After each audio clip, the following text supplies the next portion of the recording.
Assalamualaikum warahmatullahi wabarakatuh. Jumpa lagi di channel Keluarga Misterius. Kali ini saya akan menceritakan kisah seram yang berjudul Pesugihan Putri Ulat Bulu. Demi mendapatkan kekayaan secara instan, banyak orang yang seringkali mengambil jalan pintas. Mereka tak peduli meski jalan tersebut sesat. Yang ada di pikiran mereka, yang penting bisa menikmati kekayaan melimpah ruah tanpa harus bersusah payah bekerja. Bagaimana cerita selengkapnya? Langsung saja, selamat mendengarkan. Pesugihan menjadi salah satu pilihan yang paling mudah untuk mereguk kenikmatan dunia yang pada dasarnya hanya sesaat. Kisah lelaki parubaya ini, sebut saja Darmo. Kehidupan yang pas-pasan membuat Darmo dan keluarganya dikucilkan di lingkungan tempat tinggalnya. Tetangga seolah mencibir keadaan ekonomi pria yang benar-benar jauh dari standar minimal tersebut.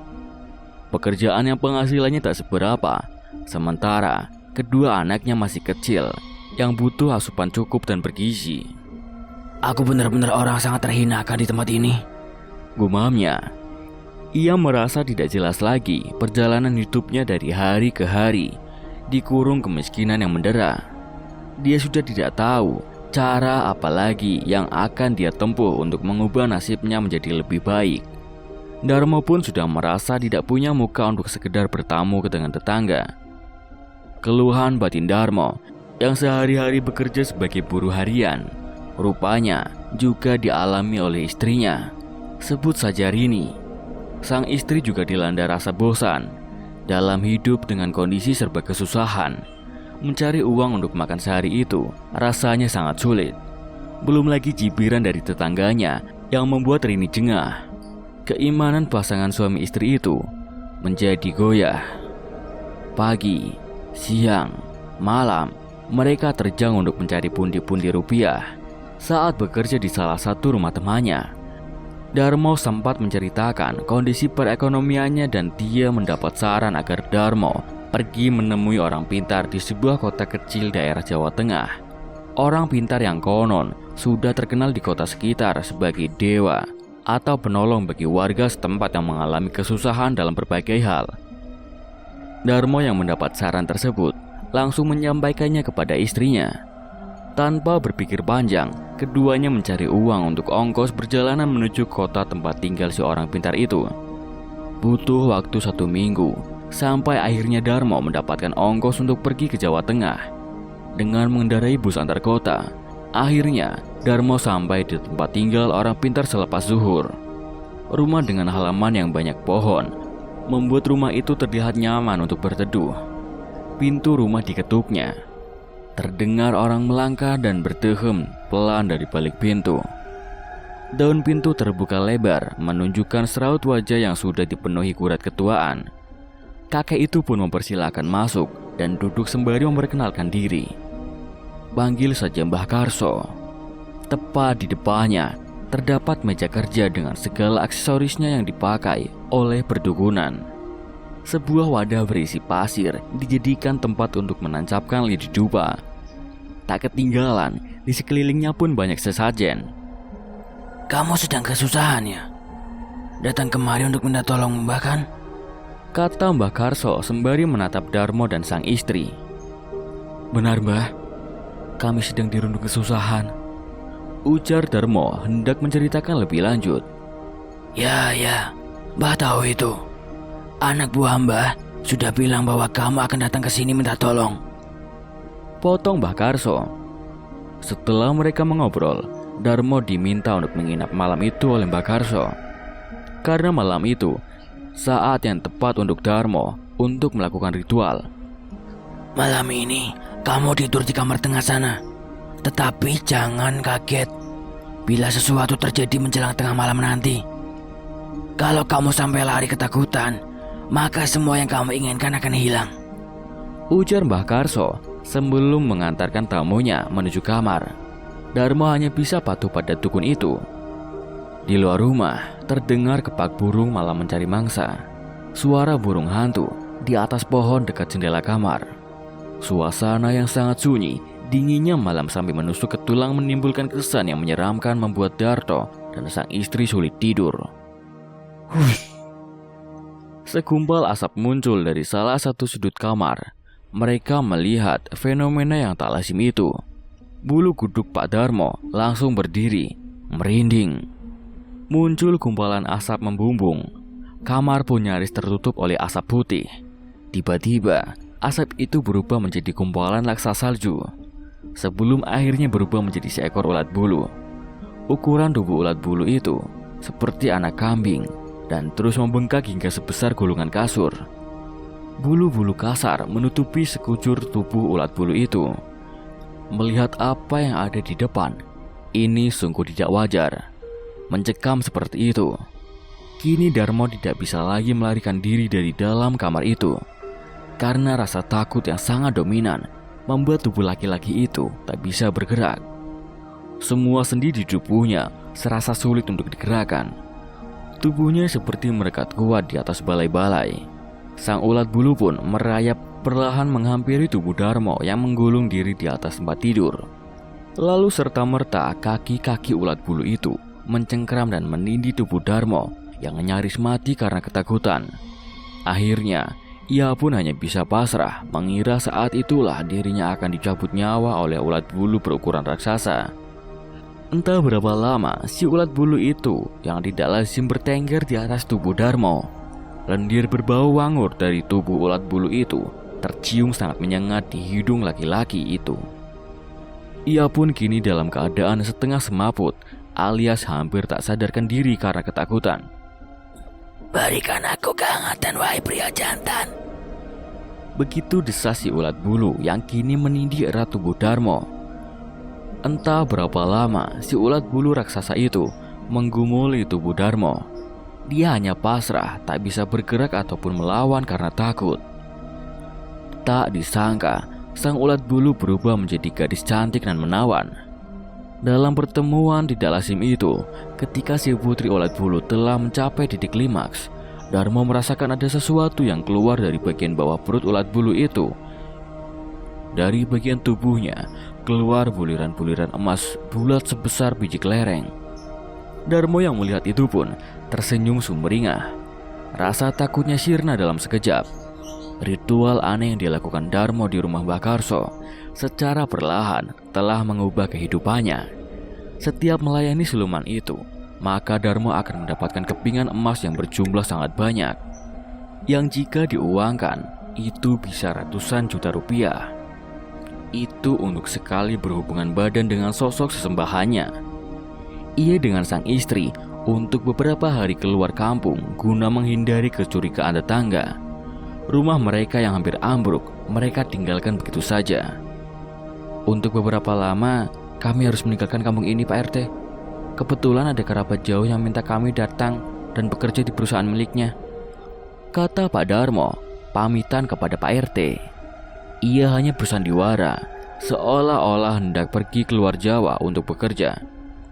Syukurlah, bila demikian Pak Darmo. Saya senang mendengar kalian sudah punya pekerjaan yang pasti, sahut ketua RT sambil berpesan agar Darmo tetap menjalin komunikasi. Iya Pak, terima kasih. Doakan kami ya Pak, agar sukses di perantauan nanti, kata Darmo dengan takzim. Dengan memboyong keluarga kecilnya, Darmo menginap di salah satu penginapan yang ada jauh dari kota itu. Waktu terus berlalu. Hari berganti minggu, minggu berganti bulan. Hampir genap 1 tahun, Darmo mengubah rumah kumuhnya menjadi sebuah rumah mewah. Berbagai perabotan mahal melengkapi rumah Darmo sekarang. Untuk tetangga yang dulu mencibir dirinya, sekarang sudah tak berani menampakkan diri di hadapan keluarga Darmo. Pernah sesekali ada yang menanyakan apa pekerjaan Darmo sekarang. Ia mengaku bekerja di proyek swasta dengan penghasilan yang lebih dari lumayan. Darmo juga mengaku dipercaya oleh kerabatnya itu untuk mengelola badan usaha yang bergerak di bidang properti dan infrastruktur. Hebatnya lagi, dengan kekayaan harta yang berlimpah, Darmo maupun istrinya jadi gemar berderma. Tak lupa dengan ritual pesugihan yang harus dilakukannya secara rutin, melayani wanita gaib yang sudah membantu mengubah nasib hidupnya. Segala sesaji tak pernah lupa disiapkan di salah satu kamar khusus serta minta misik yang diwajibkan harus ada di setiap harinya. Walaupun ritualnya itu setiap malam Jumat, tapi siluman wanita cantik Mbak Bidadari itu datang sesuka hati meminta untuk dilayani oleh Darmo. 1 tahun melakukan pesugihan, Darmo mendapatkan kabar kalau Mbah Karso sang dukunya sudah meninggal dunia. Sedikit khawatir akan kedepannya karena Darmo teringat, jika ada apa-apa dengan keluargamu, terutama keadaan fisik, yang bisa menyembuhkan ataupun membantu itu hanya saya. Jadi, datanglah kemari jika ada sesuatu. Namun demikian para tetangga melihat terdapat perubahan drastis pada diri Darmo. Mereka melihat meski kehidupan Darmo telah jauh berbeda dibanding dulu, namun laki-laki tersebut kini berubah, yang dulunya periang menjadi pemurung. Darmo yang dulu ceria kini jadi lebih banyak diam.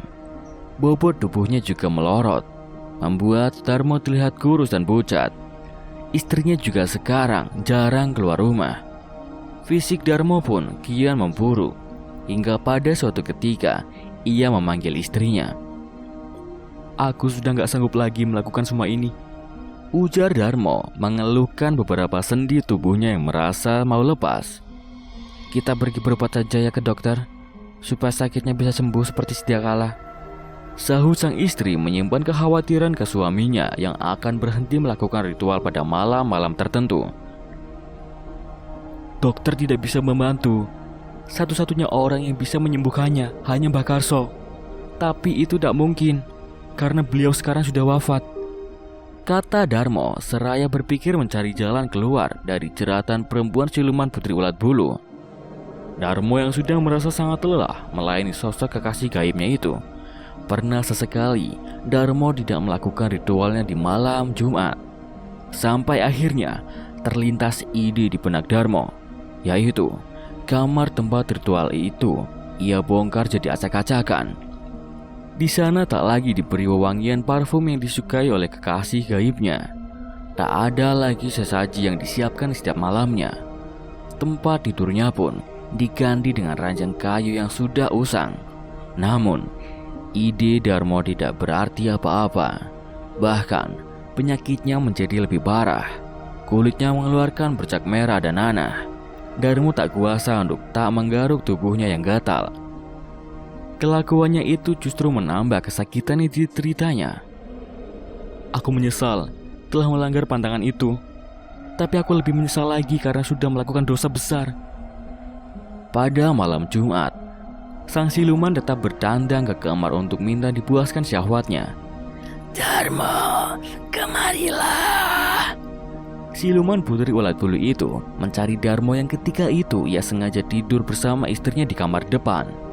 Padahal dalam perjanjian pesugihan itu, Darmo hanya diperbolehkan tidur bersama istrinya saat siang hari.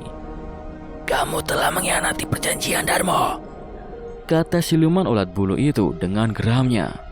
Siluman yang cantik menawan seketika berubah menjadi menakutkan. Tubuh yang tinggi, berkulit putih dengan gaun merahnya, mulai mendekati Darmo dan sang istri yang berada di atas ranjang. Sedetik kemudian, tubuh ulat bulu melompat dan mencekik leher Darmo dengan kuatnya. Sekujur tubuh Darmo dicabik-cabik dengan cengatnya yang mematikan. Teriakan kesakitan tak henti-hentinya dilontarkan oleh Darmo. Ampun! Ampun! Sang istri yang melihat suaminya kesakitan itu tak bisa berbuat apa-apa. Tangisan dengan ucapan ampunan tak membuat siluman itu berhenti menyiksa suaminya. Setelah bos menyiksa tubuh Darmo, nasib serupa dialami istri Darmo. Perempuan yang sudah terbius kemewahan duniawi itu sesaat mati dalam kondisi tubuh yang mengenaskan. Teriakan minta tolong hanya berhenti sampai tenggorokan mereka. Keesokan harinya, tak sengaja salah satu warga bertamu ke rumah Darmo. Namun, berkali-kali mengucapkan salam, tak ada sautan dari pemilik rumah. Pintu rumahnya pun tak terkunci, memudahkan orang itu untuk masuk ke dalam. "Permisi Pak Darmo, Assalamualaikum." mencoba menelisik ruangan sampai orang itu fokus ke salah satu kamar yang terbuka. Entah dorongan dari mana, orang itu melangkah menuju kamar itu. Dan betapa terkejutnya saat melihat sepasang suami istri tergeletak dengan tubuh yang mengenaskan. Seisi kampung pun geger, aparat kepolisian dan seluruh warga kampung. Dan sejumlah wartawan datang ke tempat Darmo yang tergeletak di ujung kamar. Masing-masing mencari tahu penyebab kematian yang dialami pasangan suami istri itu. Salah satu praktisi yang juga seorang ulama yang tinggal di desa itu pun mendengar dan menyaksikan secara langsung jenazah Darmo dan istrinya yang sangat mengenaskan. Ia menyimpulkan kalau Darmo serta istrinya itu meninggal akibat ritual pesugihan yang dilakukannya. Tapi praktisi itu hanya berpura-pura tidak tahu. Biarlah itu urusan mereka dengan Sang Pencipta. Harta kekayaan yang dimilikinya pun habis tak tersisa. Sementara anak-anaknya diasuh oleh adiknya Darmo. Ingin kaya tapi malah tersiksa. Begitulah, siapapun yang bermain-main dengan sesuatu yang telah Allah larang untuk melakukannya, maka ia akan membayar entah di dunia ataupun di akhirat kelak. Sekiranya cerita misteri pesugihan ini bisa menjadi pelajaran untuk kita semua. Sekian cerita pesugihan Putri Ulat Bulu. Nantikan cerita-cerita seram lainnya hanya di Keluarga Misterius. Sampai jumpa. Wassalamualaikum warahmatullahi wabarakatuh.